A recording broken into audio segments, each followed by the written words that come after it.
안녕하세요. 승리한 쌍가족 여러분, 그리고 강성성경연구원 여러분, 오늘은 사도행전 18장 5절에서 17절 말씀을 고린도 성중에 내 백성이 많음이라 라는 제목으로 함께 말씀을 나누도록 하겠습니다.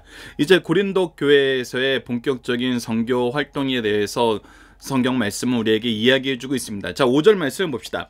실라와 디모데가 마케도니아로부터 내려오매, 즉 바울이 이제 베레아에서 피신했을 때 실라 디모데를 속히 오라고 부탁을 했고, 이제 실라와 디모데도 합류해서 브루스겔라와 아굴라 부부와 함께 이제 하나님의 말씀을 전하는 그 역사를 시작하게 됩니다. 어떤 일이 있는지 자세히 보도록 하겠습니다. 바울이 하나님의 말씀에 붙잡혀 유대인에게 예수는 그리스도라 밝히 증언하니, 즉 먼저는 유대인들에게 복음을 전하고 있는데, 유대인들에게 복음을 전할 때는 무엇으로 복음을 전하냐면 하나님의 말씀에 붙잡혀, 즉 성경 말씀을 근거로 구약에 기록된 말씀을 통해서 유대인들에게 왜 예수 그리스도께서 하나님의 아들이시고 우리의 구세주이신 그리스도이신지를 끊임없이 가르쳐 주는 것입니다. 우리는 이 부분에 대해서 이미 누가복음 말미에서 예수님께서 사도들에게 성경을 밝히 알게 하셔서 예수께서 이 부활하신 의미에 대해서 하나님께서 이루시고자 하시는 구속에 대해서 어떻게 성경이 이야기하고 있는지, 성경 전체가 어떻게 이것을 조망하여서 우리에게 밝히 보여주고 있는지를 가르쳐 주시는 그 내용을 봤습니다. 그렇게 해서 말씀을 통해서 끊임없이 가르치는 거예요. 이것은 굉장히 중요한 겁니다. 우리가 로마서를 볼 때도 로마서가 정말 구약에 기록된 하나님의 말씀을 통해서 예수께서 그리스도가 되실 수밖에 없음을, 하나님께서 보내신 메시아이심을 변증하는 것처럼, 지금 현재 이 고린도 지역은 예루살렘하고 굉장히 많이 떨어져 있었고 예수님을 경험하지 못한 사람들입니다. 근데 이 사람들은 어떻게 신앙생활을 하고 있냐면, 하나님의 말씀을 회당에서 읽으면서 이 하나님의 말씀을 통해서 강론함으로써 이 하나님의 뜻을 알고 하나님의 말씀 안에서 사는 것이 훈련되어 있는 사람들이에요. 그래서 예수님을 전혀 경험해보지 못했어요. 우리가 요한복음에서 나타났던 여러 가지 이적들을 이들은 듣지도 못하고 보지도 못했어요. 그런 상태에 이들에게 가장 효과적이고 하나님께서 미리 준비해 놓으신 은혜의 역사는 무엇이었냐면 하나님의 말씀이었다는 것입니다. 그래서 하나님 말씀에 붙잡혀 하나님 말씀으로 끊임없이 유대인들에게 예수님을, 그리스도님을 밝히 증언한 겁니다. 그런데 어떻게 됐습니까? 6절을 봅시다. 그들이 대적하여 비방했다는 것은 어떤 의미가 있냐면, 성경을 통해서 우리가 계속 살펴보지만 우리가 이 부분을 끊임없이 학습을 하고 우리도 기억을 해야 되는데, 예수님께서는 성경대로 나셨고 성경대로 사셨고 성경대로 죽으셨고 성경대로 장사되셨고 성경대로 부활하셨고 성경대로 승천하셨고 성경대로 다시 오신다는 것이 성경 말씀을 통해서 끊임없이 기록되어 있는 것이고, 왜 하나님께서 삼위일체 하나님이시고 참 하나님이고 참 신이신 예수님을 통해서만 이 구원을 확증시킬 수 있는지 우리가 히브리서를 통해서 또 확인할 수 있던 것처럼, 하나님의 말씀을 통해서 이것을 끊임없이 가르쳐주고 끊임없이 믿을 수 있도록 해주십니다. 근데 이것을 믿지 않고 대적하는 거예요. 즉 진리를 거부하는 것입니다. 그러면서 무엇을 하냐면 비방하는 거예요. 그럴 수가 없다는 거예요. 그래서는 안 된다는 거예요. 이 비방은 여러분들 지금 이 고린도 교회에서 처음 나타난 것이 아닙니다. 이미 예수님을 직접 대면한 사람들도 예수님을 비방했어요. 심지어는 뭐라고 비방했어요? 사탄의 개수라고 비방했어요. 사탄의 왕이라고 비방했어요. 그래서 대적하는 사람들은 항상 이렇게 없는 이야기를 만들어서 비방하기 시작합니다. 도무지 믿으려 하지 않는 거예요. 도무지 믿으려 하는 것을 뛰어넘어서 무엇하는 거예요? 이제 다른 사람들도 믿지 못하도록 대적하고 방해하는 거예요. 이것이 우리가 은혜를 받았던 상태에서 가장 주의해야 되는 것입니다. 유대인들은 은혜 속에 있어요. 하나님의 역사 속에 있어요. 하나님의 돌봄 속에 있어요. 하나님의 준비하심 속에 있었어요. 그래서 그들은 전 세계로 흩어지고 나서도 이 회당을 세울 수 있었고, 회당을 중심으로 신앙을 지킬 수 있도록 하나님께서 제도적으로 뒷받침도 다 해주셨어요. 항상 보호해 주셨어요. 그리고 그곳에서 말씀을 접할 수 있도록 인도해 주셨어요. 그럼에도 불구하고 깨닫지 못했어요. 받아들이지 못했어요. 아니, 더 나아가서 대적하고 비방했어요. 이때 어떻게 합니까? 바울이 옷을 털며 이르되 너희 피가 너희 머리로 돌아갈 것이요 나는 깨끗하리니 이후로는 이방인에게 가리로 하라 하면서 이제 이방인을 향하여 가는 이 역사가 시작됩니다. 이 역사의 근거는 우리가 이미 사복음서에서 공간복음에서 확인했던 것처럼 마가복음 6장 11절은 한 가지만 여러분들에게 소개하면 아래쪽에 기록되어 있는데, 어느 곳에든지 너희를 영접하지 않냐고, 너희 말을 듣지도 않냐고, 거기서 나갈 때 발을 발 아래 먼지를 떨어버리고 그들에게 증거를 삼으라 하시니, 그래서 내가 너희들에게 정말 복음을 전했고 하나님의 뜻을 전했고 하나님의 말씀을 너희들에게 풍족하게 전했는데 너희들이 받아들이지 않는 거에 대해서 이렇게 옷을 털어서 발을 털어서 증거를 삼아서 너희들이 거절했음을 드러내고 나가게 된다는 것입니다. 즉 이와 같은 일이 일어났어요. 근데 이와 같은 일이 일어날 때 어떤 상황이었냐면, 자 7절 말씀을 보면은 굉장히 중요한 정보들을, 7절과 8절은 정보들을 가르쳐줍니다. 거기서 옮겨 하나님을 경외하는 디도 유스드라 하는 사람의 집에 들어가니, 즉 지금까지는 어디서 증거를 했냐면 회당에서 증거했어요. 회당에서 증거를 했는데 도무지 이제 받아들이지 않는 거예요. 그리고 무엇까지 힘들어진 거예요? 회당 출입까지 힘들어진 거예요. 현대적으로 얘기하면은 교회에서 하나님 말씀을 열심히 가르치는데 이제 교회에서 더 이상 하나님 말씀 가르치지 말라는 거예요. 그리고 쫓아내는 거예요. 우리는 이 말씀 듣기 싫다는 거예요. 이런 일이 있어서는 안 되지만 이런 일이 좀 발생한 거예요. 근데 하나님께서 어떻게 하셨어요? 디도 유스드라 하는 사람을 준비하셔서 그 사람의 집에 들어가게 만들었어요. 그리고 그곳은 어디냐면 회당 바로 옆에 있었어요. 회당 가까이 있었어요. 그래서 이곳이 이제 교회가 된 겁니다. 그래서 하나님의 말씀을 듣고 싶어하는 사람들, 예수 그리스도의 복음을 사모하는 사람들이 어디 멀리 떨어져서, 여러분들 아시다시피 우리가 일반적으로 가던 곳에서 복음의 훈련을 하다가, 복음의 교제를 하다가 그 장소와 환경이 완전히 바뀌면 좀 어려운 점이 없잖아 있어요.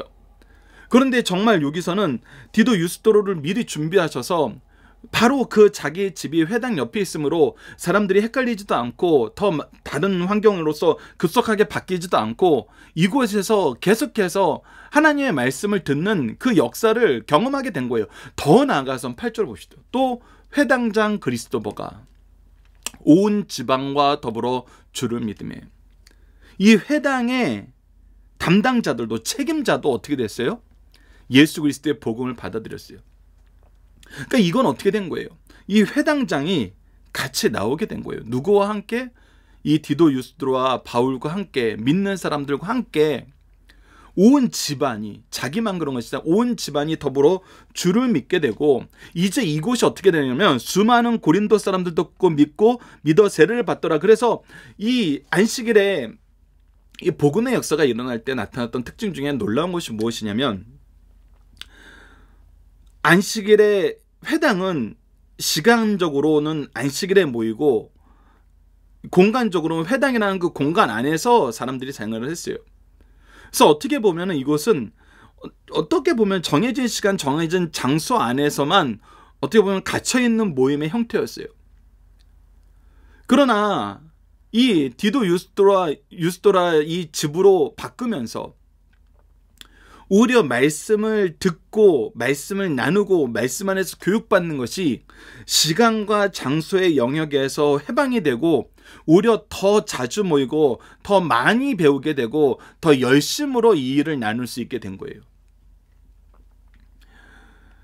이것이 참 저는 시사하는 바가 크다고 봅니다. 우리가 교회는 주일날 하루 와서 딱 오전 예배 한 번 드리고 모였다가 헤어지는 곳으로 여기는 그런 신앙생활이 없잖아 있어요. 어떻게 보면 많을 수 있죠. 근데 우리가 말씀에 감격하고 말씀의 은혜에서 말씀의 열정을 갖게 되면, 베레아 사람들처럼 그 열정을 갖게 되면은 어떤 환경이 가장 좋은 거냐면 항상 열려 있고 항상 교제할 수 있는 환경이 가장 좋은 거예요. 오히려 이 환경이 준비가 되고 회당장까지 이 일에 동참함으로 정말 놀라운 역사의 시작이 이루어지게 되는 거예요. 어찌 보면 회당에서 회당 출입을 못하게 된다는 것은 굉장히 참 어려운 상황에 놓일 수도 있는 거거든요.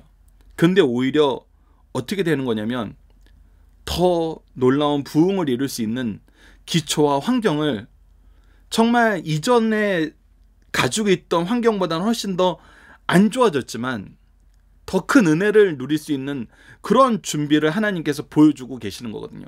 그러면서 더 결정적으로 하나님께서 직접적으로 음성을 통해서, 약속을 통해서 바울에게 보장해 주시는 것이 있습니다. 그것이 바로 9절로 해서 10절입니다. 밤에 주께서 환상 가운데 바울에게 말씀하시되 두려워 말며 침묵하지 말라.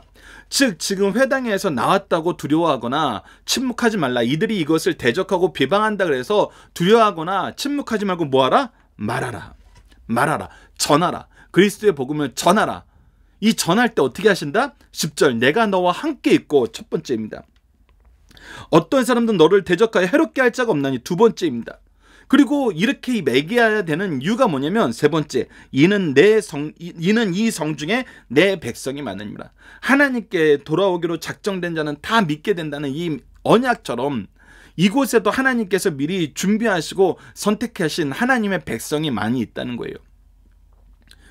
이거는 인간의 관점으로서는 굉장히 놀라운 것입니다. 우리가 앞서 살펴봤다시피 고린도 지역은 어떤 지역이었습니까? 상업이 발달함으로 말미암아 자연스럽게 타락한 문화가 많이 들어왔고 타락한 일들이 굉장히 빈번한 곳이어서 어떤 속담까지 있었어요. 고린도에 가면 안 된다. 고린도에 가면 고린도 사람처럼 된다라고 얘기하면서 정말 고린도는 타락의 대명사로 불리던 곳이에요. 그러니까 도대체 이런 사람들이 하나님의 말씀을 믿을 수 있을까? 하나님이 얘기하신 이 의로움에 대해서, 거룩함에 대해서, 참된 지혜에 대해서, 구원에 대해서, 영생에 대해서, 부활에 대해서 이 사람들이 도무지 관심이나 갖고 있을까? 우리가 현대 사회를 살면서 세상에 나가서 전도할 때 가장 어려운 점이 뭐예요? 제가 예전에 TV에서도 어떤 MC가 그러더라고요. 요즘에 누가 하나님 믿냐고. 누가 요즘에 하나님에 대해서 알고 싶어 하냐고. 그런 거는 아예 방송에서 얘기를 꺼내지 않는 것이 우리 방송에 도움이 된다는 거예요. 실제로 우리가 그렇게 느끼잖아요. 누가 요즘에 죄에 대해서, 진리에 대해서, 구원에 대해서, 생명에 대해서, 평화에 대해서, 그러면서 동시에 무엇이 헌신에 대해서, 섬김에 대해서, 수고에 대해서 요즘 사람들이 생각하고 있는 주제와 완전히 달라요. 세상 사람들이 지금 꿈꾸는 세상과 우리 기독교인들이 말씀 안에서 예수 그리스도의 복음을 위해서 얘기하려는 주제는 정말 너무나 동떨어져 있어요. 그 동떨어진 거에 끝판왕에 있는 곳이 바로 이 고린도 교회예요. 그러니까 고린도 지역에서 이 회당에서의 전도가 어떻게 보면은 가장 유일한 길이라고 생각할 수 있었던 그런 방법일 수도 있어요. 왜? 이들은 이미 하나님 말씀을 알고 하나님의 뜻을 알고 하나님의 약속을 알기 때문에 하나님 말씀으로 열심히 예수 그리스도를 증거하면은 그래도 이 사람들은 믿을 수 있겠지 이렇게 생각할 수도 있어요. 근데 이곳에서 큰 대적이 일어난 거예요. 큰 비방이 일어난 거예요. 그래서 오히려 회당의 출입까지도 금지된 상태에 있는 거예요. 그러나 바울은 이미 그를 세웠던 예수 그리스도의 은혜 안에서, 뜻 안에서 이방인의 사도로 세우심을 받는 걸 이미 알고 있었고, 이 마케도니아 지역으로 온 것도 이미 그 일환이었고, 그 과정에서 헬라 지역까지 온 거고, 그리고 나는 이방인에게 복음을 전하는 일은 하나님께서 나에게 주신 사명이어서 당연하지만 과연 될까? 과연 누가 받아들일까? 이미 아덴에서 많은 사람들이 이 복음에 대해서 거절한 걸 경험했는데 과연 가능할까? 두렵겠죠. 걱정되겠죠. 근데 하나님은 뭐라 그러세요? 말하라. 말하라. 전하라. 네가 전할 때 내가 너와 함께 있을 것이고 너를 대적하여 해롭게 할 자가 없을 것이고 동시에 무엇이 있을 것이다? 너를 통해서 열매 맺게 하는 많은 영혼들이 있을 것이다. 내 백성이 이 성에 많이 있다는 거예요. 그래서 어떻게 됩니까? 11절 1년 6개월을 머물며 그들 가운데 하나님의 말씀을 가르치니. 많은 사람들이 정말 이 복음의 열매에 동참하게 된 거예요.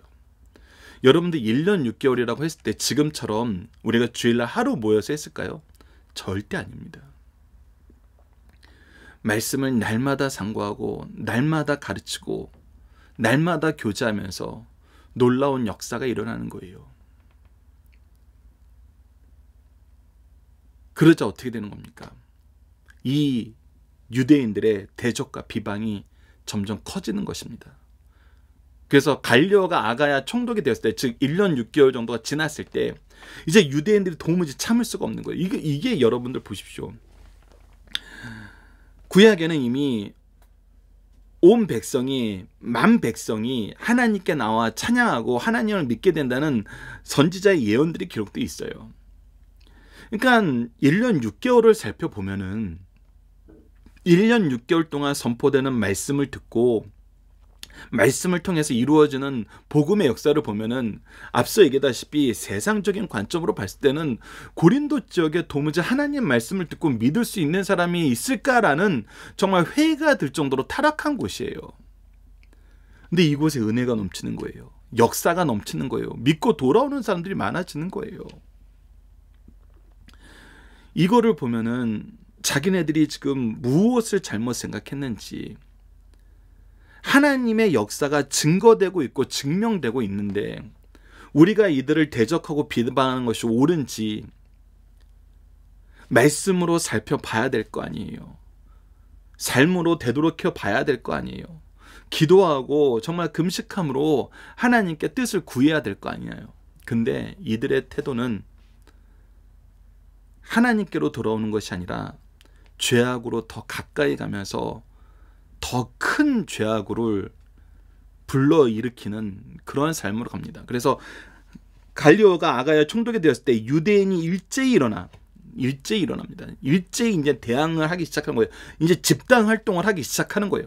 근데 이 집단 활동의 대상이 누구였냐면 바울을 대적하여 법정으로 데려가서, 이건 너무나 익숙한 장면들이죠.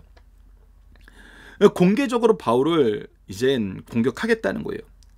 근데 여러분들, 우리가 이제 주목해서 봐야 될 것은 뭐냐면 10절 말씀에 이 두 번째, 너를 대적하여 해롭게 할 자가 없을 것이며, 이 약속이 좀 있었어요. 앞서에서는 정말 죽음같이 돌로 맞은 적도 있고 많은 사람들의 공격과 위협 속에 있었어요. 근데 하나님께서는 이 고린도 교회에서는 아니란 거예요. 너를 해롭게 할 자가 없다라고 이미 약속해 주셨어요.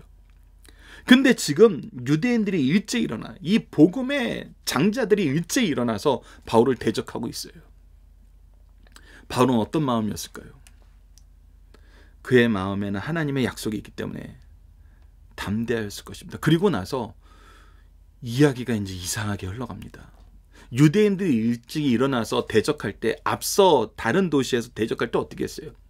그 유대인들은 유대법으로 얘기한 것이 아니라 자기네들이 이 황제의 백성이라고 스스로 고백하면서 로마의 법을 어기고 있다는 식으로 계속 비방을 했어요. 근데 그들의 고발 내용이 앞서하고는 달라요. 희한한 거예요.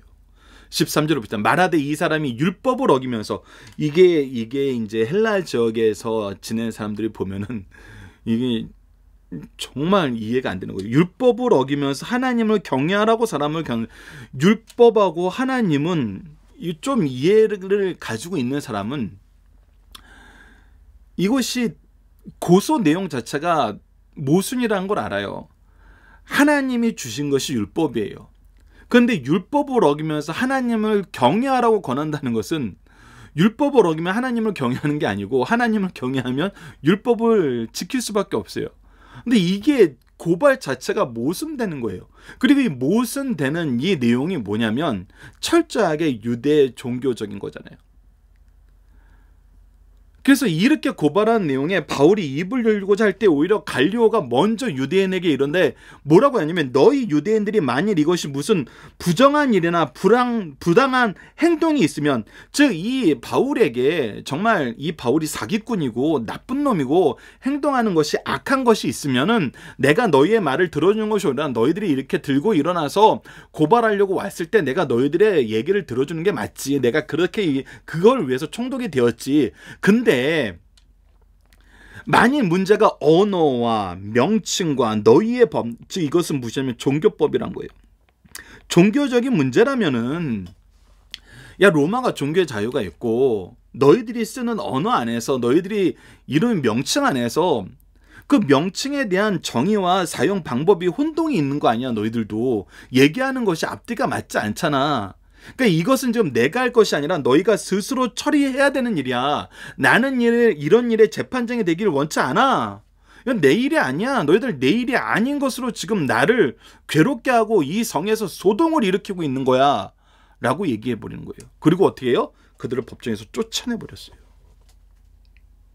그 바울을 대적하기 위해서 일어섰던 자들이 오히려 쫓겨났어요.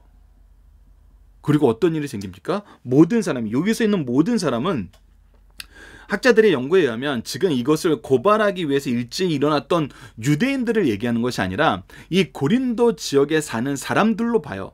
그리고 이 고린도 지역에 사는 사람이 뭘 하냐면 회당장 소스데네를 잡아 법정 앞에서 때리되, 즉 이 회당장은 앞서 나왔던 그리스도의 후임으로 봐요. 왜? 이 회당장이었던 그리스도가 이제 바울을 따라서 회당을 나와버렸잖아요. 그러니까 후임을 세운 것이죠. 그리고 이 회당장 소스테네가 일부 학자들의 생각을 보면은 지금 유대인들이 일찍이 일어났을 때 누구 중심으로 일어났겠어요? 대적하고 비담하겠다는 해당 사람들을 중심으로 일이 일어났을 거예요. 그래서 이 일을 지금 주도하고 있던 사람을 이 소스테네로 보는 학자들이 많습니다. 그러니까 이 주도했는데 지금 총통이 이 사람들의 행동에 열이 받은 거예요. 그래서 너희들 이런 식으로 소요 일으키지 말고 이런 문제는 너희들이 알아서 해결해. 그리고 쫓아내버렸어요. 그리고 나서 이 총독을 괴롭힌 이 일로 인해서 총독 휘하에 있는 사람들이 이 회당장 소스테네를 법정 앞에서 린치를 가한 거라고 보는 것입니다. 그러니까 갈리오가 이 일을 상관하지 아니한 거예요. 그러니까 이 도시에서 쓸데없는 일을 하는 건 지금 누구다? 지금 쓸데없는 소요를 일으키는 너희 유대의 회당에서 거하는 유대인 너희들이다라고 얘기하는 거예요. 이것은 앞선 도시하고는 너무 다른 모습이에요. 너무 다른 모습이에요. 그러니까 전혀 전도가 안 될 거라고 생각하고 전혀 하나님 믿을 사람이 없을 거라고 여겼던 이 도시에서 하나님 믿는 사람들이 많아지고, 오히려 이 도시에 있는 사람들이 교회를 도와주고 있는 거예요. 교회 편에 서게 되는 거예요. 희한한 일이죠. 근데 우리는 이것이 왜 이루어졌다는 걸 알아요? 하나님께서 10절에서 이미 약속하셨어요. 하나님의 역사하신 거, 하나님의 돌보신 거, 하나님의 인도하심이 있는 거예요. 하나님의 인도하심 속에서 더 놀라운 것은 우리가 고린도 1장 1절에서 발견할 수 있는 것입니다.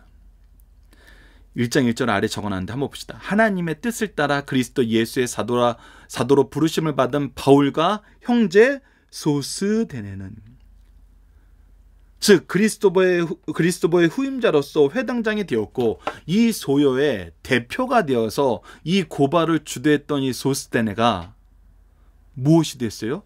바울의 형제가 되었어요. 복음의 형제가 되었어요. 복음의 일꾼이 되었어요.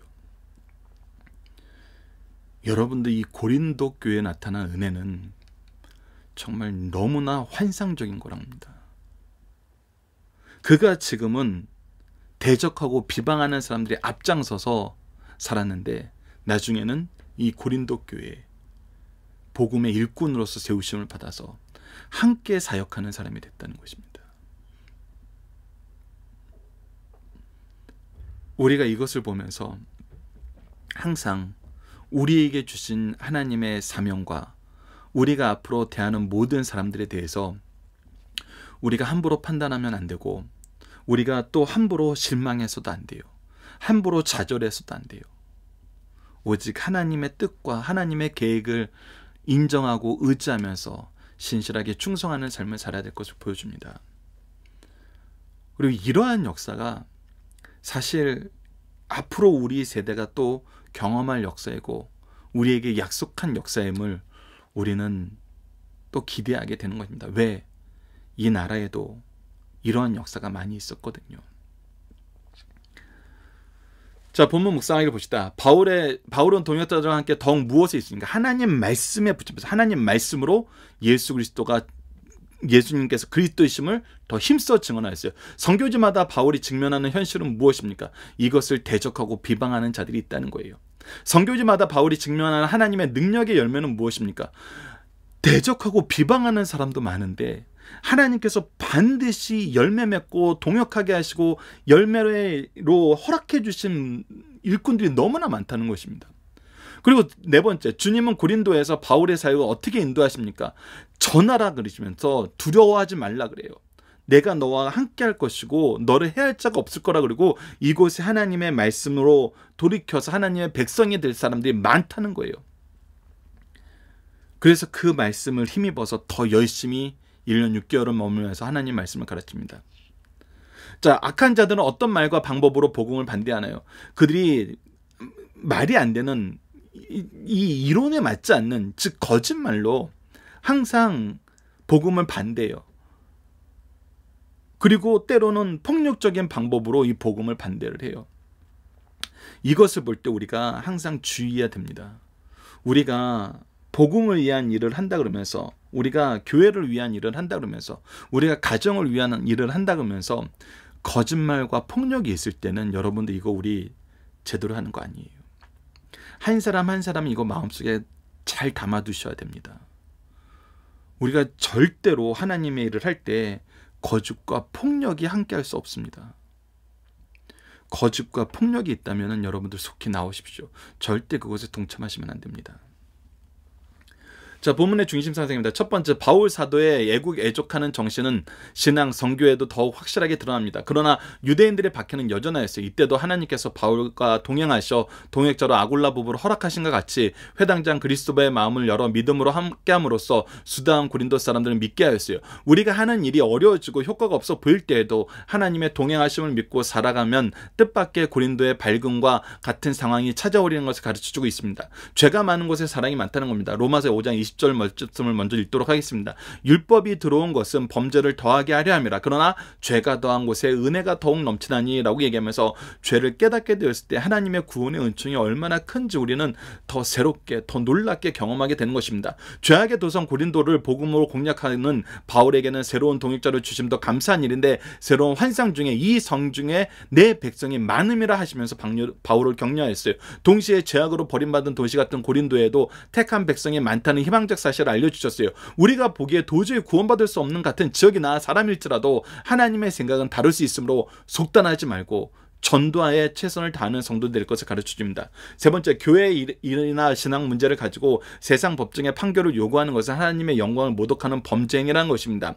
우리가 고린도 전서 6장 1절에서 11절 중에 5절에서 7절 말씀을 먼저 보도록 하겠습니다. 아래에 기록되어 있습니다. 내가 너희를 부끄럽게 하려 하여 이 말을 하노니 너희 가운데 그 형제의 일을 판단할 만한 지혜 있는 자가 이같이 하나도 없느냐? 형제가 형제와 더불어 고발할 뿐더러 믿지 아니하는 자 앞에서 하느냐? 너희가 피차 고발함으로 너희 가운데 이미 뚜렷한 허물이 있나니 차라리 불의를 당하는 것이 낫지 아니하며 차라리 속는 것이 낫지 아니하냐? 즉 우리가 하나님이 주신 지혜와 하나님이 주신 질서가 있는데, 이 질서를 모르고 이 지혜가 없어서 세상 사람들에게 간다는 것은 하나님을 모르는, 우리는 이미 하나님 말씀으로 그래도 판단할 수 있는 기준이 있는데 이 기준도 없는 세상 사람들에게 간다는 것은 오히려 그 세상 사람들에게 하나님의 뜻, 이 세상 사람이 하나님의 뜻과 반대되는 판단을 하면은 우리는 더 큰 죄를 짓게 되는 거예요.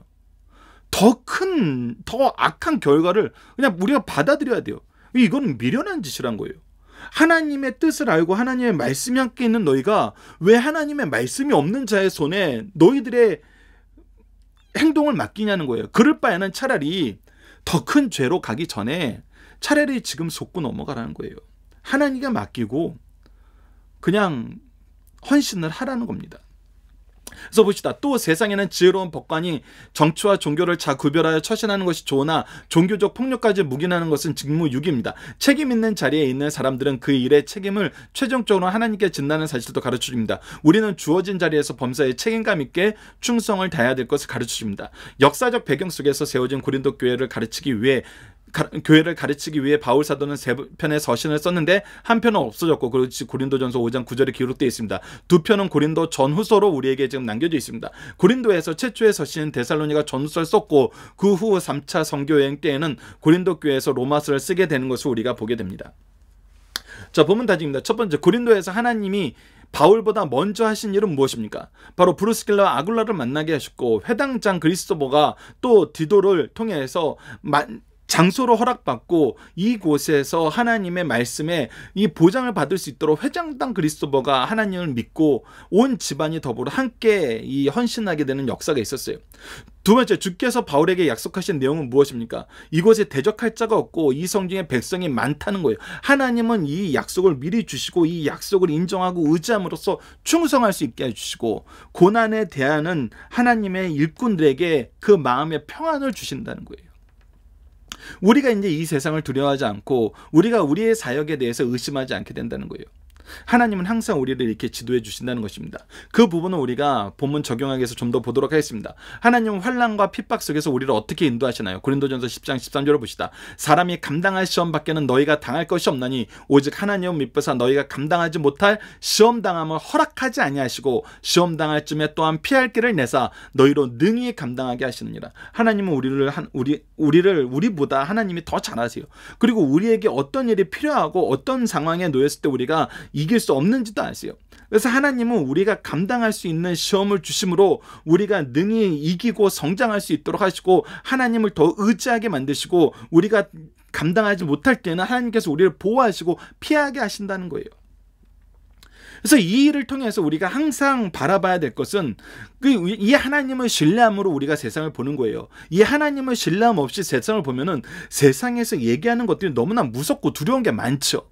그래서 우리가 세상 사람들의 조언대로 세상 사람들이 시키는 대로 흘러갈 가능성이 많아요. 그런데 우리는 하나님을 신뢰하고 하나님의 약속과 하나님의 은총을 우리가 온몸으로 경험을 알고 있기 때문에 성령의 역사가 우리를 붙잡고 있기 때문에 우리는 항상 이것만 바라보게 되는 것입니다. 그것이 고린도전서 10장 31절로 33절입니다. 그런즉 너희가 먹든지 마시든지 무엇을 하든지 다 하나님의 영광을 위해서 하라. 유대인에게나 헬라인에게나 하나님의 교회나 거치는 자가 되지 말고 나와 같이 모든 일에 모든 사람을 기쁘게 하며 자신의 유익을 구하지 아니하고 많은 사람의 유익을 구하여 그들로 구원받게 하라. 즉 구원받게 하기 위해서 나의 유익을 구하지 않고 상대방의 유익을 위해서 내가 가진 시간과 재능과 물질을 헌신함으로 하나님의 영광을 위해서 쓸 수 있는 그런 일꾼이 되라는 것입니다.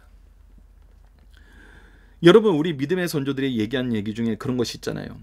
우리가 자녀들이 내일 당장 먹을 것이 없어지고 앞으로 이 험한 세상을 어떻게 살아나갈지 확신이 들지 않는다면 우리가 다른 영혼 구원할 수 있겠어요? 주의 일에 우리가 충성할 수 있겠어요? 물론 이것이 올바른 예는 아닙니다. 왜? 하나님은 우리에게 자녀 주신 거, 이 자녀가 우리에게 가장 첫 번째 되는 열매로 하나님이 우리에게 맡겨진 영혼으로 주신 존재들이에요.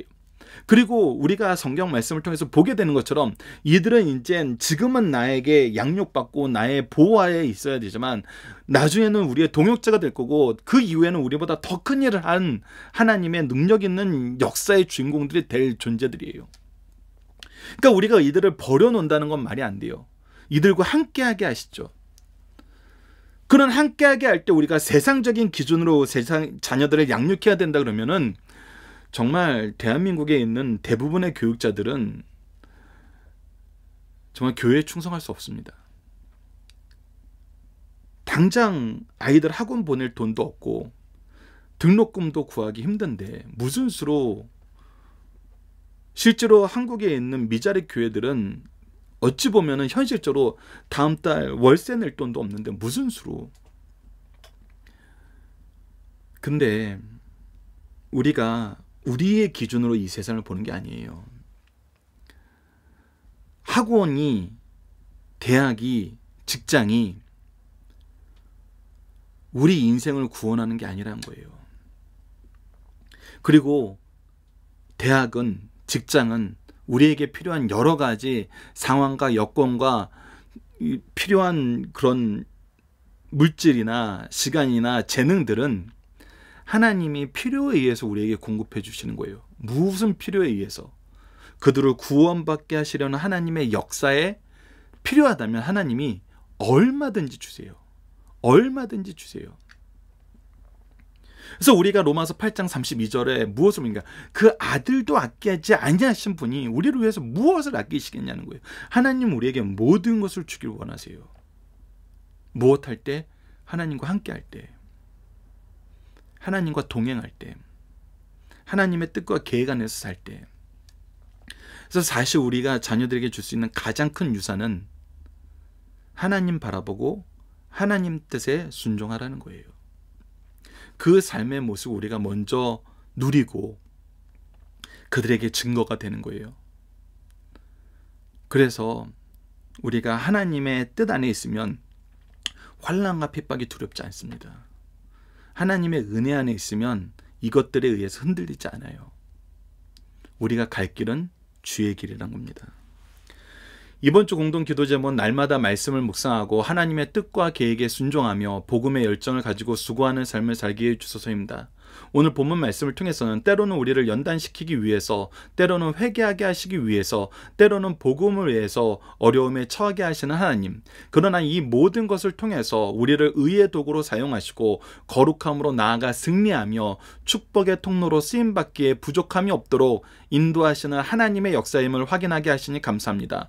주님과 함께라면 두려움 없이 이기게 됨을 믿게 하시니 감사합니다라고 기도하는 이 감사가 넘치는 우리 승리하는 삶 가족 여러분들과 강성 성경 연구원 여러분들에게 기도합니다. 감사합니다.